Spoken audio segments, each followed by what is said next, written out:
We all want to be happier, but how do we get there? First, we start by realizing happiness is not a destination. Being happy consists of micro action steps every single day. I'm your host, Brittany King, and I'm here to guide you along the way.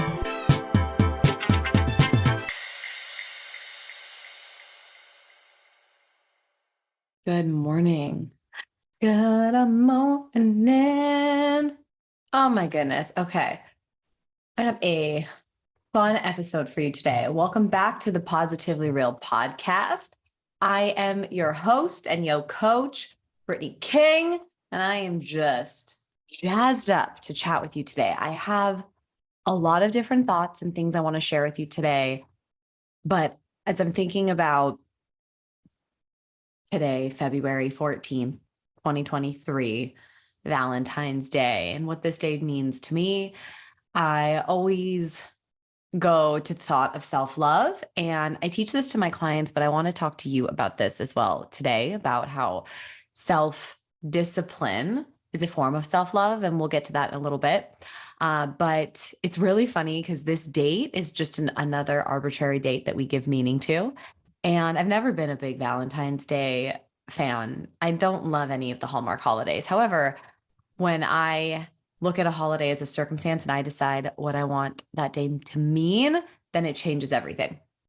So February 14th really didn't mean anything until last year when that was the official due date for baby King. And I remember looking at the calendar after they told us the due date, and I saw that February 22nd was a week later, exactly a week later. And I just knew that that was the day baby King was making their entrance into the world. At that time, I didn't know if we were having a boy or a girl. And I remember everyone being like, you're not going to want to be pregnant for another week. And I was like, well, watch me. I'm like, I am going to want to be pregnant for another week because that is baby's due date. And sure enough, guess what happened? Ellie Joy entered the world 2/22/22. So next week, I'm going to do a whole episode about my takeaways of being a new mama before Ellie's birthday. So you can hear all about that next week. But that's not why I'm here today. There is one thing I do want to say, because if you watched the Rihanna concert with football included, you noticed, or you might have heard, or you probably Googled, is Rihanna pregnant? Like I did, like the rest of the world did. And she is pregnant. And she's also 8 months postpartum. And I was just beaming, watching her perform, watching her take the biggest stage, right? Like literally the Super Bowl is one of the biggest stages in the world. And she showed up in all of her glory, postpartum pregnancy. And I was just so floored in the best way that it brought tears to my eyes, because my mission is to help women, and especially mamas, because now I'm in this place of being a mama and wanting to empower mamas that they can do it all. They can have it all. And the emotions and the thoughts and the challenges that we all experience are so normal. And that means that if we can see other mamas going out there and doing it and making shit happen for them, no matter how hard, no matter how challenging they are experiencing, their inner world, when someone else steps up and does it, it gives us permission to do the same. So I don't usually pay too close attention to the Super Bowl halftime show. Like I enjoy the entertainment, but for whatever reason, not for whatever reason, I know what reason, this halftime show really struck me, and it made me emotional in the best kind of way. I think Rihanna just showing up, loved like the way that she just like carried herself and the way that she just like rubbed her belly during Diamonds. It just gave me chills from head to toe. I thought it was such an empowering moment for not just mamas, but all women, all women, and especially the little girls that were watching the show. Like I was watching the show with my niece, Rain, and my daughter, Ellie, and it was just such a powerful moment because she made a choice to show up for herself. And it was so important that she showed up for herself that she chose to take this challenge on to perform the Super Bowl halftime show while being a new mom. Like, that is such an amazing thing that she did. And being an example of that for her son and being an example for all of us. And that is a part of my mission. My why is I want to be an example of what's possible for my baby girl. I want her to see what it looks like for her mom to show up for herself, to show up for her life, to show up for this world, and that she can have it all. She can do it all. She can be a mom. She can be a business owner. She can be a wife. She can be a friend. It's not choosing one or the other.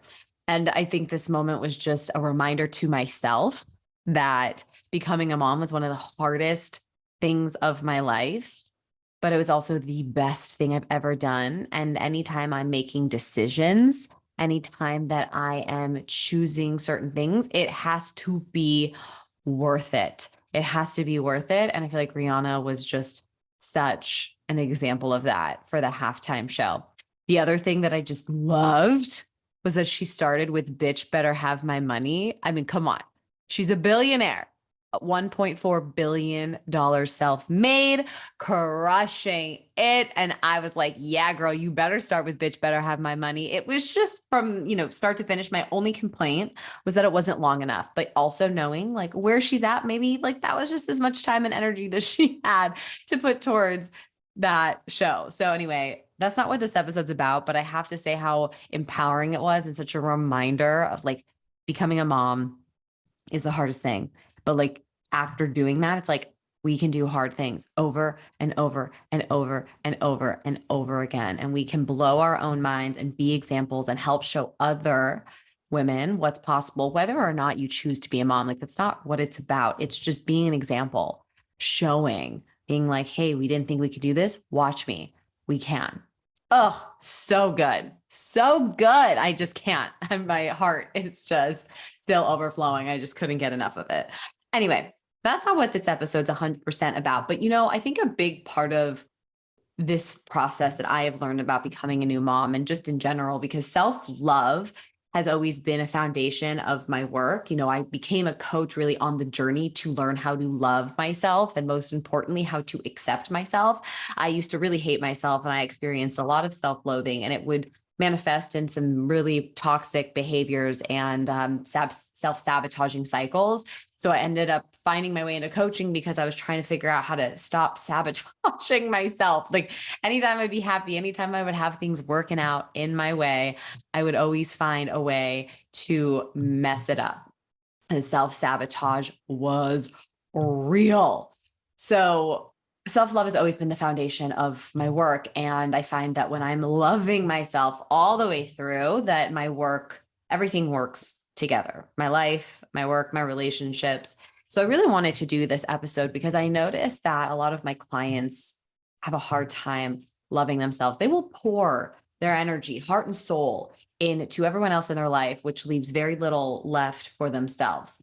And I am a big believer that you cannot pour from an empty cup.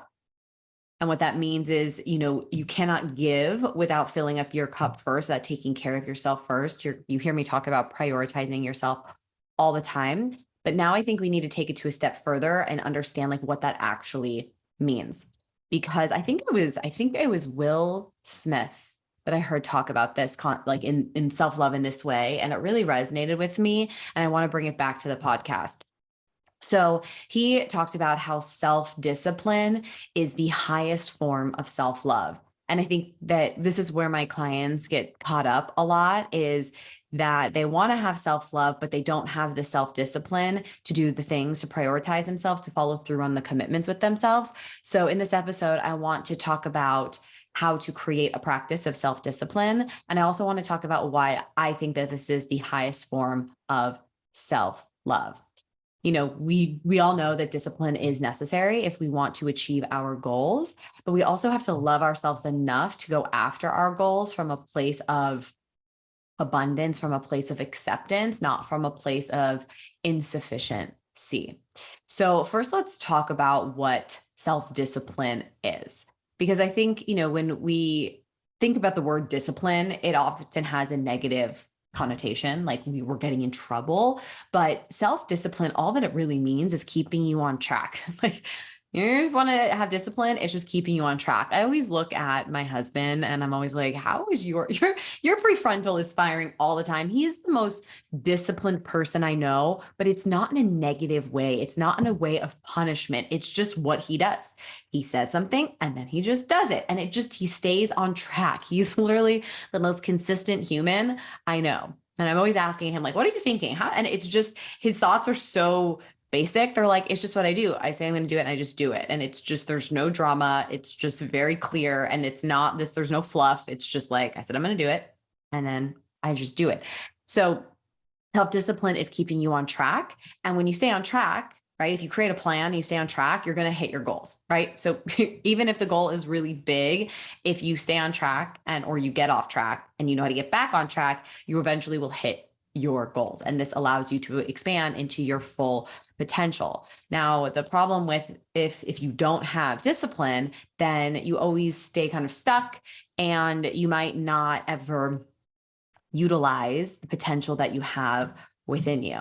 Now, I know myself personally, I have struggled with self-discipline. My clients struggle with self-discipline. And I think we all know that self-discipline is a key ingredient to living a fulfilled life.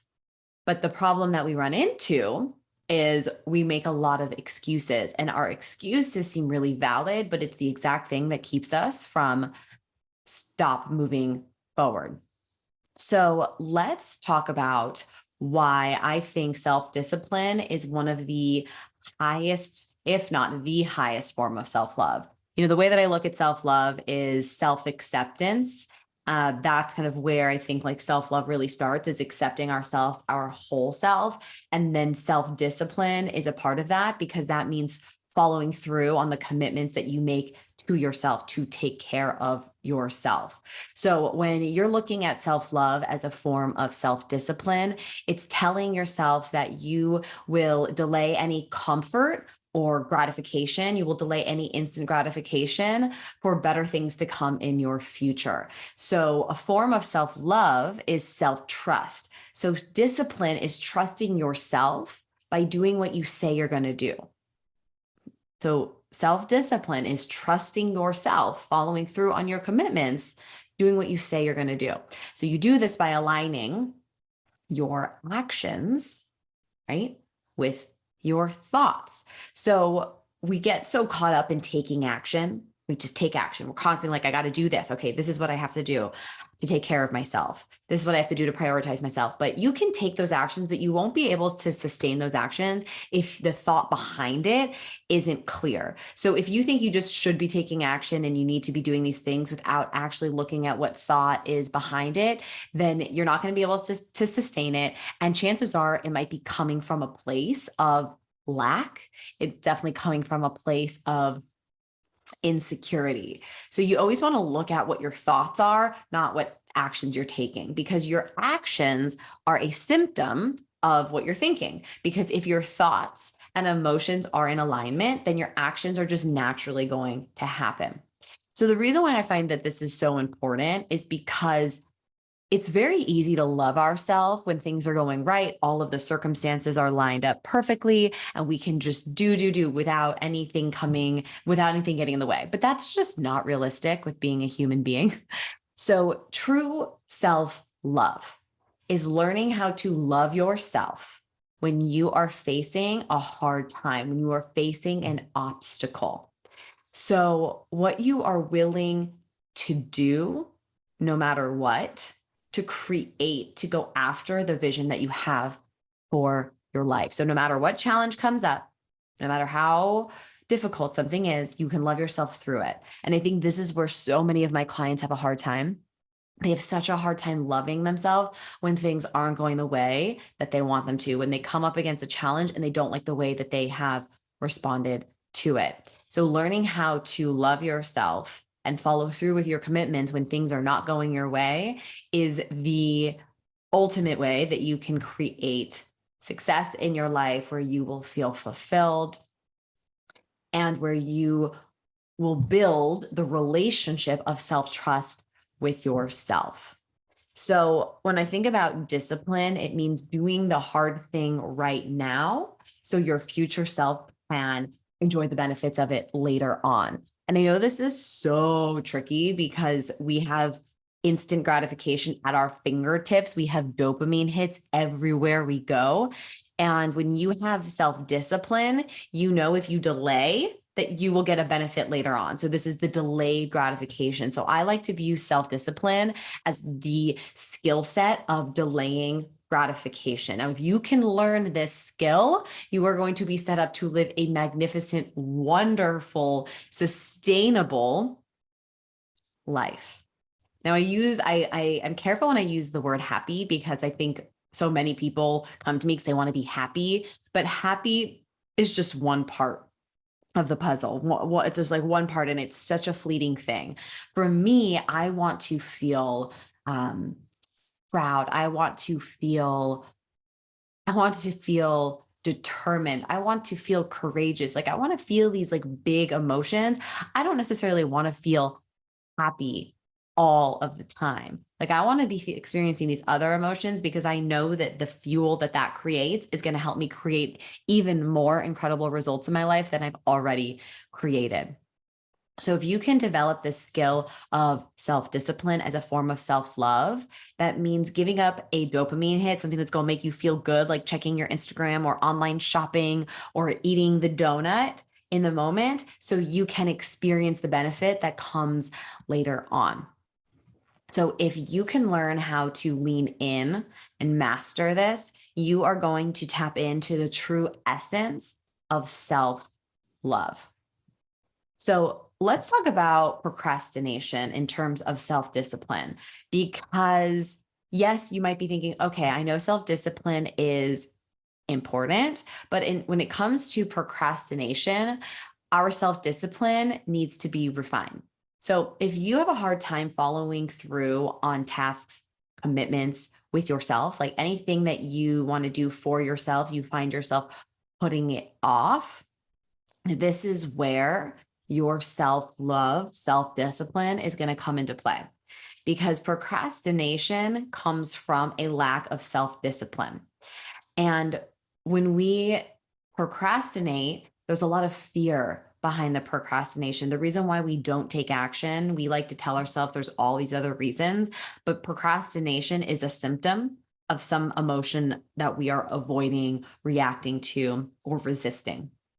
So if you can understand when you're procrastinating, like, what are you avoiding in that moment? It could just be a little bit discomfort. It can be something that doesn't feel good. There might be some fear that, the thing that you want to set out and do, that you're not going to do it well, or you're not going to follow through with it. So there might be fear that's blocking you, that's holding you back. But if you can tap into that place of self-love, of following through with your commitments with yourself, building that self-trust, and the procrastination, once you come up against it, you'll be able to find a way around it. So the very first thing that you need to do is to be able to look at what thoughts that you have that is creating the block, that's creating the procrastination.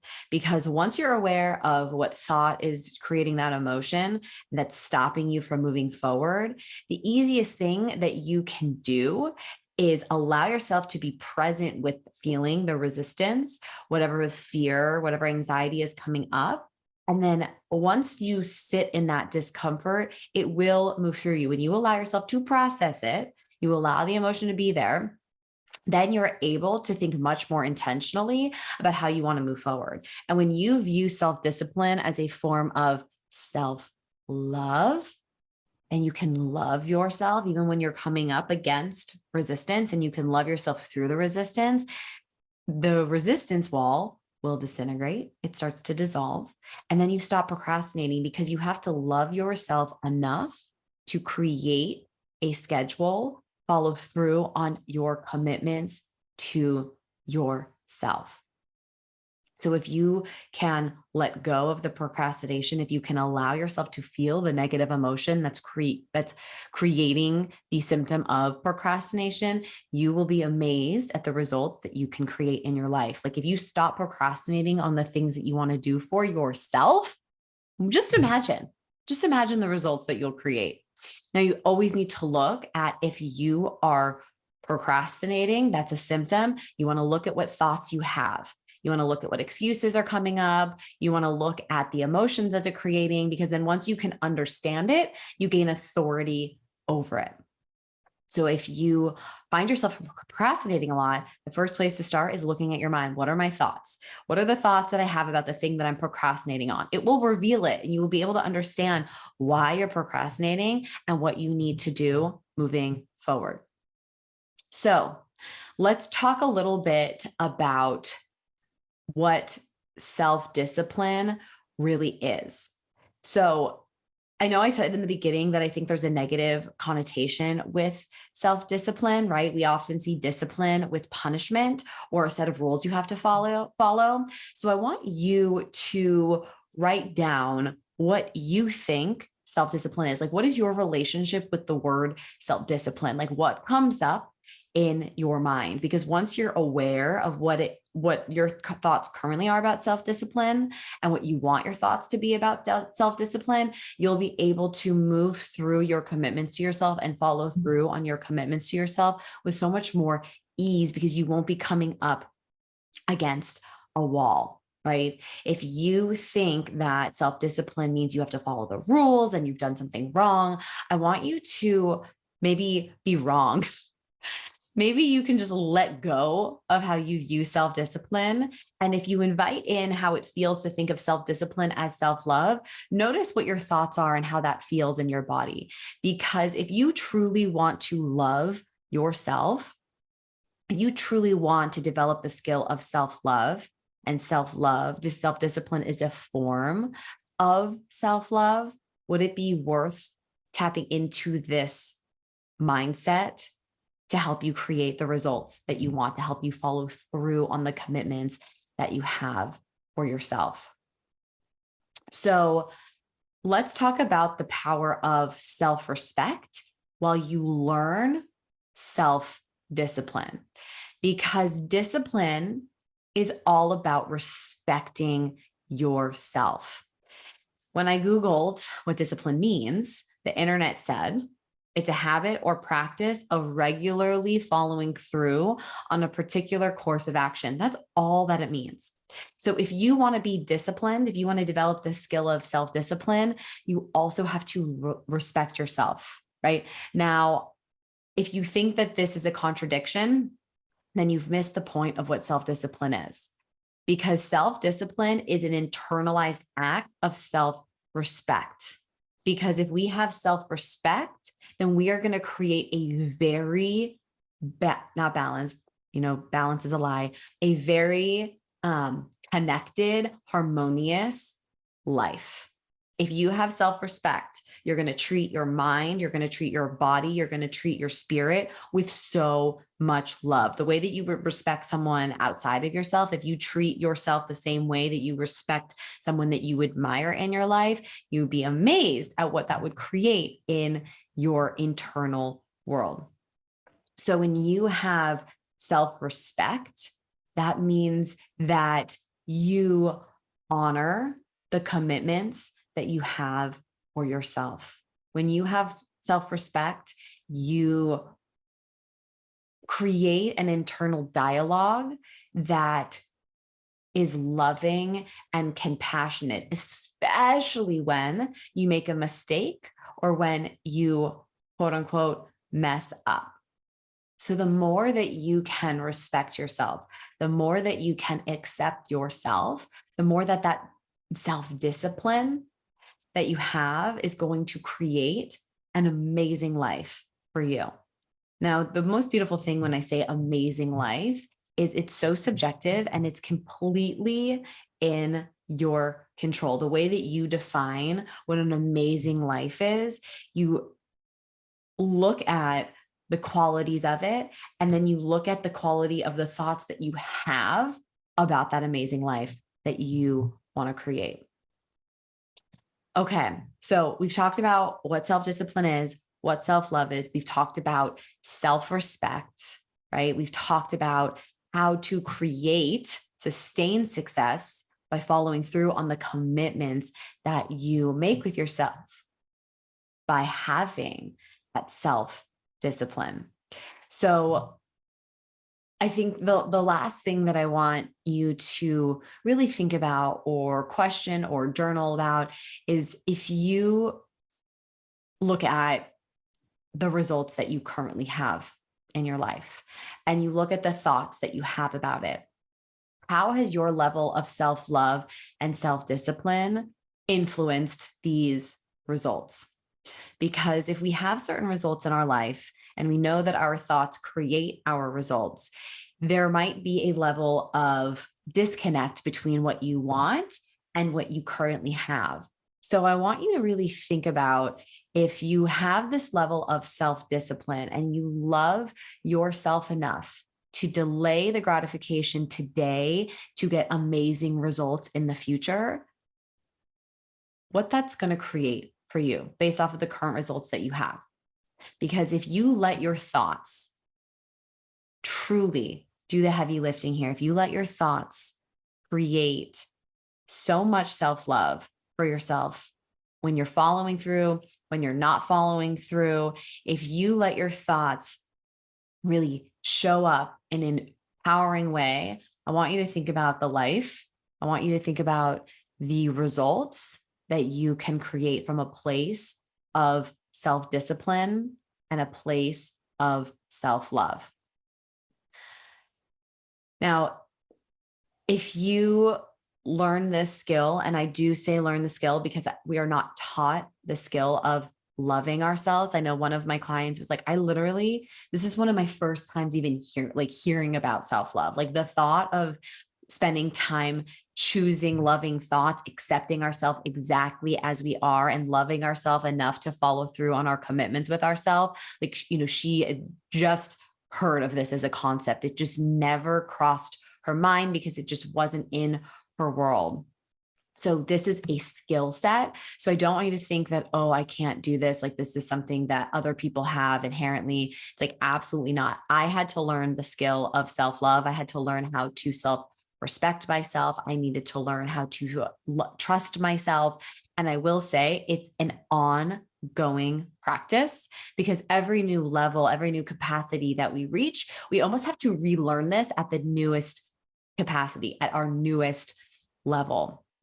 So it's being able to learn how to respect yourself and love yourself and trust yourself enough to lean into the discomfort of being self-disciplined. Because if you know that self-discipline means like overriding our human instinct for pleasure, right? Like self-discipline means like going against how our brain has evolved. So we have to be okay and love ourselves and respect ourselves and trust ourselves enough to be okay with that discomfort, knowing that what we want in the future is so much more impactful than what we would get in the present moment. Then you have cracked the code, my friend. Now I want you to be super loving and I want you to give yourself so much grace as you learn the skill of self-discipline as self-love. So my takeaway for you is to spend a little time after this episode really writing down what your thoughts are about self-discipline and self-love and what your thoughts are about self-discipline as a form of self-love. Notice how your thoughts are, and if they're feeling very negative, if they're creating a lot of resistance, ask yourself, what if I was wrong about this? And then get into a place of thinking in a very intentional way that if self-love was a form of self-discipline, what would be different in your life? What results would you create differently if self-love and self-discipline was just the norm for you? So this takes time and practice to develop this kind of skill. But as long as you continue to stick with it and you take small steps for it every single day, you are going to blow your mind at what you can create in your life. Because I'm telling you, this might take work and it might take a little bit of patience and time, but the reward is massive. All right, my friend, thank you so much for listening to this podcast episode. I would love to know your biggest takeaway. If you are struggling with this concept of self-love, if you are struggling with the concept of following through with your commitments to yourself, I got you. Send me a message. I would love to hop on a call. We can chat for 30 minutes. I can help show you where your blocks are and create a plan moving forward. So if you want to schedule something, there's a link in the show notes. If not, just keep showing up for yourself, keep loving yourself no matter what, keep following through with your commitments with yourself no matter what. All right. Until next time, remember to love yourself, own your happiness, and let your light shine because you are so worthy of it, my friend. I hope you have a beautiful day.